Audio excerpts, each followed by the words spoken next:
দ্বিতীয় দিনের মতো কর্মবিরতিতে রয়েছেন দেশের সরকারি মাধ্যমিক বিদ্যালয়গুলোর শিক্ষকরা। স্থগিত রয়েছে বার্ষিক পরীক্ষাও। গতকাল থেকে শুরু করা লাগাতার কর্মবিরতির আজ দ্বিতীয় দিনেও ক্লাসে ফেরেননি শিক্ষকরা। 4 দফা দাবি আদায়ে আগামীকালও কর্মবিরতি পালনের ঘোষণা দিয়েছে শিক্ষক নেতারা। দাবি না মানা হলে কঠোর কর্মসূচির হুঁশিয়ারি দিয়েছেন তারা। শিক্ষকদের 4 দফা দাবি হলো সহকারী শিক্ষক পদটিকে বিসিএস সাধারণ শিক্ষা ক্যাডারভুক্ত করে গ্যাজেট প্রকাশ, বিদ্যালয় ও পরিদর্শন শাখায় কর্মরত শিক্ষকদের বিভিন্ন শূন্য পদে নিয়োগ, পদোন্নতি ও পদায়ন দ্রুত কার্যকর করা, সুপ্রিম কোর্টের রায়ের আলোকে বকেয়া টাইম স্কেল ও সিলেকশন গ্রেডের মঞ্জুরি আদেশ 3 কর্মদিবসের মধ্যে প্রদান করা এবং 2015 সালের আগের মতো সহকারী শিক্ষকদের 2-3টি ইনক্রিমেন্ট সহ বর্ধিত বেতন সুবিধা বহাল করে গ্যাজেট প্রকাশ।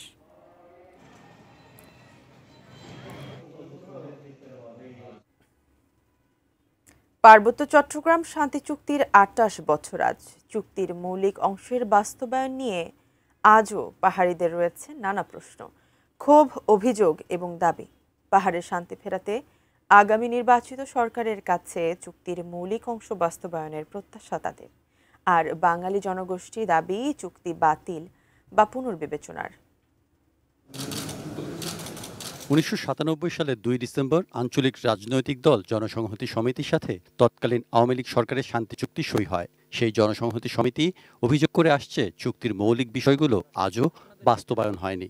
অথচ বিগত আওয়ামী লীগ সরকারের পক্ষ থেকে চুক্তির 90% বাস্তবায়ন পর বিরোধী দাবি দেওয়া নিয়ে এমন টানাপোড়েন বিগত 28 বছর ধরেই। পার্বত্য চট্টগ্রামে যে 28 বছর যে একটা না পাওয়ার যে বেদনা, সেটি নিশ্চয়ই নতুন সরকার এসে সেটাকে তারা পূর্ণ করতে পারবে বলে আমরা বিশ্বাস করি। সদিচ্ছার অভাব থাকার কারণে এই চুক্তিটা কি হয় এখনো অবাস্তবায়িত রয়ে গেছে। বিশ্লেষকরা বলছেন বিএনপি আমলে 10%, পরবর্তীতে আওয়ামী লীগ সরকার 72টি ধারার মধ্যে 65টি বাস্তবায়ন করেছে। তবে ভূমিবিরোধ নিষ্পত্তি, বন ও পরিবেশ, উদ্বাস্তু ও প্রত্যাগত শরণার্থীদের যথাযথ পুনর্বাসন করা হয়নি এখনও, এমন অভিযোগ জুম জাতিগোষ্ঠীর। বর্তমান অন্তর্বর্তীকালীন সরকারের অবহেলা রয়েছে বলে অভিযোগ তাদের। পার্বত্য চট্টগ্রাম চুক্তি যতদিন পর্যন্ত বাস্তবায়ন হবে না ততদিন পর্যন্ত আমরা পাহাড়ে নারীরা নিরাপদ আমরা বলতে পারবো না। সারা বাংলাদেশে যে প্রচলিত আইন এবং 74 জেলায় যেভাবে প্রচলিত হচ্ছে সেভাবে এখানকার আইনগুলো চুক্তির মাধ্যমে প্রতিষ্ঠিত প্রতিষ্ঠানের সাথে সমন্বয় সাধন করে পরিচালিত হয়। শান্তি চুক্তির 29 বছরের মুখেও কাঙ্ক্ষিত শান্তি ফেরেনি পাহাড়ে। তুচ্ছ ঘটনাকে কেন্দ্র করে মাঝে মধ্যেই পাহাড়ি বাঙালি দাঙ্গা হাঙ্গামার ঘটনা ঘটছে। বাঙালি জনগোষ্ঠীর একাংশ মনে করেন চুক্তির মাধ্যমে তাদের তৃতীয় শ্রেণীর নাগরিকে পরিণত করা হয়েছে। দেশের সার্বভৌমত্বের স্বার্থে চুক্তিটি পুনর্বিবেচনা বা বাতিলের দাবি তাদের। যে ভরসা নিয়ে চুক্তি করেছিলাম 28 বছরে তার অনেকটা বিপরীত চিত্র। আমরা অনেকটা হতাশ। আমরা এই শান্তি চুক্তিটা বাতিল চাই। কারণ হলো যে শান্তি চুক্তিটার ফলে এই পার্বত্য অঞ্চলে বাঙালিরা কিন্তু একটা তৃতীয় শ্রেণীর নাগরিকে পরিণত হয়েছে। Saikat Dasgupta, desk report, ATN news. দেশের খবরে নিচ্ছি একটি বিরতির পর আরও যা থাকছে। সেন্ট মার্টিনে জাহাজ চলাচলের দিন, দ্বীপে গিয়ে উচ্ছ্বসিত পর্যটকরা। এবং সাকসু নির্বাচনের মনোনয়ন ফর্ম বিতরণ শুরু।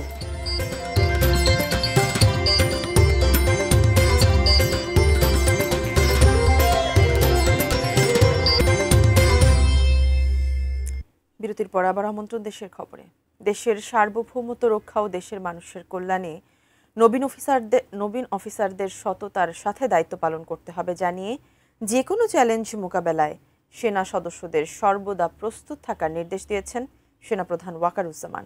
সকালে চট্টগ্রামে বাংলাদেশ মিলিটারি একাডেমির 89তম BMA দীর্ঘমেয়াদী কোর্স এবং 60তম BMA স্পেশাল কোর্সের অফিসার ক্যাডেটদের কমিশন প্রাপ্তি উপলক্ষে আয়োজিত রাষ্ট্রপতি কুচকাওয়াজে তিনি এসব কথা বলেন।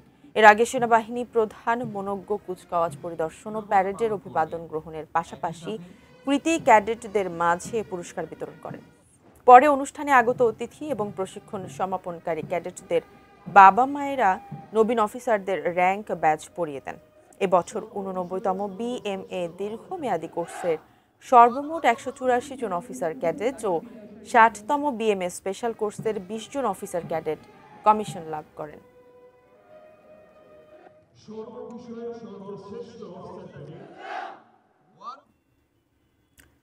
পর্যটকবাহী জাহাজ চলাচল শুরুর দ্বিতীয় দিনে রোমাঞ্চকর ভ্রমণে সেন্ট মার্টিন দ্বীপে পৌঁছালেন ১,১৯৪ জন পর্যটক। দীর্ঘ ৬ ঘন্টার সমুদ্র যাত্রার পর ৩টি বিলাসবহুল জাহাজ ভ্রমণ পিপাসুদের নিয়ে প্রবাল দ্বীপের ঘাটে নোঙর করে। সেন্ট মার্টিন থেকে বিস্তারিত জানিয়েছেন আমাদের কক্সবাজার প্রতিনিধি অর্পণ বড়ুয়া।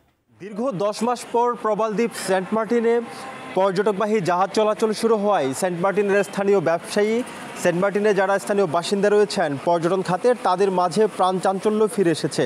এই মুহূর্তে আমি রয়েছি সেন্ট মার্টিন দ্বীপের যে স্থানীয় সেন্ট মার্টিন বাজার রয়েছে, সেখানে আমি অবস্থান করছি। এখানে যে হোটেল, মোটেল, রিসোর্টগুলো রয়েছে সেখানেও আমরা ঘুরে দেখেছি, সেখানে প্রাণ চাঞ্চল্য ফিরেছে। যারা দীর্ঘদিন ধরে আসলে বেকার ছিলেন তারা কাজে যোগ দিয়েছেন। পাশাপাশি এখানে যে রেস্টুরেন্টগুলো আছে, সেখানে রেস্টুরেন্টগুলোতে সেন্ট মার্টিনের সবচেয়ে বেশি আকর্ষণীয় যে খাবার সেটি হচ্ছে ফিশ ফ্রাই। বিভিন্ন ধরনের সামুদ্রিক মাছের ফিশ ফ্রাইয়ের এখানে পসরা সাজিয়ে বসা হয়েছে। আমরা দেখতে পাচ্ছি এখানে পর্যটকরা এসে দরদাম করছেন এবং পছন্দের মাছটিকে পছন্দ করে আসলে ফ্রাই করার জন্য অর্ডার দিচ্ছেন। সেই ধরনের প্রেক্ষাপট এখানে আমরা দেখতে পাচ্ছি। এই মুহূর্তে একটু কথা বলতে চাই সেন্ট মার্টিন দ্বীপের একজন ব্যবসায়ীর সাথে। ২ মাস তো উন্মুক্ত করে দেয়া হলো, কেমন লাগছে? আসলে এটা আমাদের জন্য ঈদ বলেই চলে। খুব ভালো লাগতেছে। ২ মাস সিজন, কিন্তু আমাদের 10টা মাস বসে থাকা সেটা একটা মানুষের পক্ষে সম্ভব না। ধন্যবাদ। যেমনটি বলছিলেন, আসলে এখানে 200-এর উপরে রিসোর্ট রয়েছে যেখানে প্রতিদিন 5,000 মানুষ থাকতে পারবে। তবে সরকার যে 12টি নির্দেশনা দিয়েছে সেন্ট মার্টিনের পরিবেশ এবং জীববৈচিত্র্য সুরক্ষায়, সেই নির্দেশনা মেনেই পর্যটকরা প্রতিদিন 2000 পর্যটক রাত্রি যাপন করতে পারবেন এবং প্রতিদিন 2000 পর্যটক সেন্ট মার্টিন ভ্রমণ করতে পারবেন। এই ধরনের যে নির্দেশনা দেওয়া হয়েছে সরকারের পক্ষ থেকে, সেই নির্দেশনাও কঠোরভাবে এখানে প্রতিপালনের জন্য সরকারের পক্ষ থেকে আসলে এখানে কাজ চলছে বলে আমরা জানতে পেরেছি। এটুকুই ছিল সেন্ট মার্টিন থেকে সবশেষ খবর। পাবনার ঈশ্বরদীতে 8টি সদ্যজাত কুকুর ছানা পানিতে ফেলে হত্যা করায় ঈশ্বরদীর ক্ষুদ্র কৃষক উন্নয়ন ফাউন্ডেশনের কর্মকর্তা হাসানুর রহমান নয়নকে সরকারি বাসা ছাড়ার নির্দেশ দিয়েছে উপজেলা প্রশাসন। গত শনিবার তিনি ও তার স্ত্রী সদ্যজাত 8টি কুকুর ছানাকে বস্তাবন্দি করে গৃহপরিচারিকাকে দিয়ে পুকুরের পানিতে ফেলে দেন। করুণ মৃত্যু হয় কুকুরছানাগুলোর। সাবেক উপজেলা নির্বাহী কর্মকর্তা সুবীর কুমার দাস সামাজিক যোগাযোগ মাধ্যমে ছবিসহ এ ঘটনা জানালে দেশ জুড়ে নিন্দার ঝড় ওঠে। পরে বর্তমান ইউএনও মোহাম্মদ মনিরুজ্জামান জানান, এ এক চরম অমানবিক ও নিষ্ঠুর কাজ। শাস্তিস্বরূপ হাসানুরকে একদিনের মধ্যে সরকারি কোয়ার্টার ছেড়ে দেওয়ার নির্দেশ দেওয়া হয়েছে। তাকে কারণ দর্শানোর নোটিশও দেওয়া হয়েছে। মা কুকুরটি উপজেলা প্রাণী সম্পদ অধিদপ্তরের তত্ত্বাবধানে চিকিৎসাধীন। যাচাই করছি, পর্যালোচনা করছি যে আসলে ঘটনাটা কারা ঘটেছে। যারা এর সাথে জড়িত আছে তাদের আমরা আমাদের ক্যাম্পাসে যদি কেউ ইনভলভ থাকে আমরা ক্যাম্পাসে তাকে বের করে দেবো, অন্যান্য ব্যবস্থা নিব আর কি। মাদারীপুরের শিবচরে একটি ট্রাকের পেছনে যাত্রীবাহী বাসের ধাক্কায় নিহত হয়েছেন 3 জন, আহত হয়েছেন অন্তত 15 জন। সকাল 9:15টার দিকে ঢাকা আসার পথে ঢাকা ভাঙ্গা এক্সপ্রেসওয়ের আড়িয়াল খাঁ ব্রিজের উপর একটি ট্রাককে পেছন থেকে যাত্রীবাহী একটি বাস নিয়ন্ত্রণ হারিয়ে ধাক্কা দেয়। ঘটনাস্থলে নিহত হন বাসের 3 যাত্রী। দুর্ঘটনায় বাসের অন্তত 15 জন যাত্রী আহত হয়েছেন। হতাহতদের পরিচয় এখনো জানা যায়নি।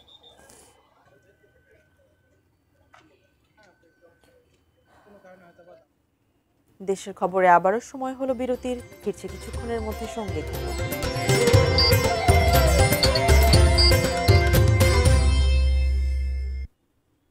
বিরতির পর আবার আমন্ত্রণ, দেখছেন দেশের খবর।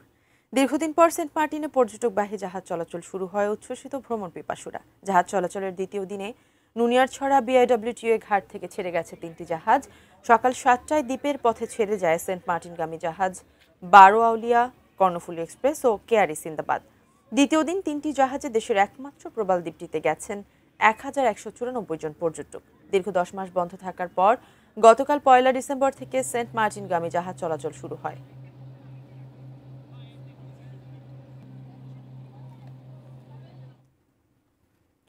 শাহজালাল বিজ্ঞান ও প্রযুক্তি বিশ্ববিদ্যালয়ের কেন্দ্রীয় ছাত্র সংসদ ও হল সংসদ নির্বাচনের মনোনয়ন ফর্ম বিতরণ শুরু হয়েছে। সকাল 10টা থেকে বিশ্ববিদ্যালয়ের আইআইসিটি ভবনের নির্বাচন কমিশন অফিস থেকে মনোনয়নপত্র সংগ্রহ করছেন আগ্রহী প্রার্থীরা। ফর্ম বিতরণ চলবে আগামীকাল পর্যন্ত। দুপুর পর্যন্ত 3টি মনোনয়নপত্র বিক্রি হয়েছে জানানো হয়। মনোনয়ন ফর্ম জমার শেষ দিন 4 ডিসেম্বর। দীর্ঘ 28 বছর পর আগামী বছরের 20 জানুয়ারি অনুষ্ঠিত হতে হবে সাকসু নির্বাচন। মনোনয়ন ফর্ম তুলে উচ্ছ্বাস প্রকাশ করেন সম্ভাব্য প্রার্থীরা। সিরাজগঞ্জের সরকারি হাসপাতালগুলোতে জলাতঙ্ক রোগের টিকার সংকট। সদর হাসপাতাল সহ উপজেলা স্বাস্থ্য কেন্দ্রগুলোতে প্রয়োজনীয় টিকা না থাকায় বিপাকে পড়েছেন চরাঞ্চলের রোগীরা। জেলায় বিভিন্ন এলাকায় বিশেষ করে চরাঞ্চলে বেড়েছে কুকুর বিড়ালের কামড়ে আক্রান্তের সংখ্যা। অথচ গত 1 বছর ধরে সিরাজগঞ্জ জেনারেল হাসপাতাল সহ উপজেলার হাসপাতাল বা স্বাস্থ্য কেন্দ্রগুলোতে টিকা নিয়মিত পাওয়া যাচ্ছে না।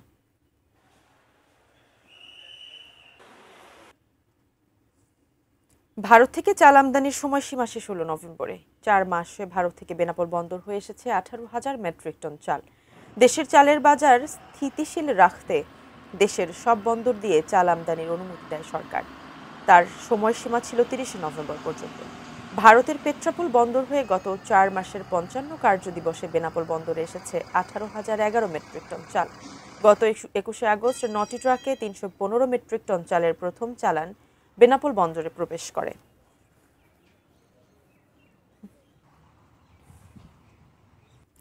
সংবাদ শেষ করব, তবে তার আগে নাসির সিনটেক্স অ্যালুমিনিয়ামের সৌজন্যে শিরোনামগুলো আরো একবার।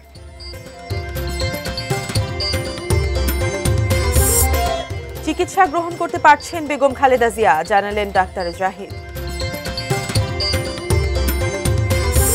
দ্বিতীয় দিনের মতো কর্মবিরতিতে সরকারি মাধ্যমিক বিদ্যালয়ের শিক্ষকরা। পার্বত্য চট্টগ্রাম শান্তি চুক্তির 28 বছর, চুক্তি বাস্তবায়নে উদাসীনতার অভিযোগ। শিবচরে ট্রাকের পেছনে যাত্রীবাহী বাসের ধাক্কা, নিহত 3। সেন্ট মার্টিনে জাহাজ চলাচলের দিন, দ্বীপে গিয়ে উচ্ছ্বসিত পর্যটকরা। এবং সাকসু নির্বাচনের মনোনয়ন ফর্ম বিতরণ শুরু।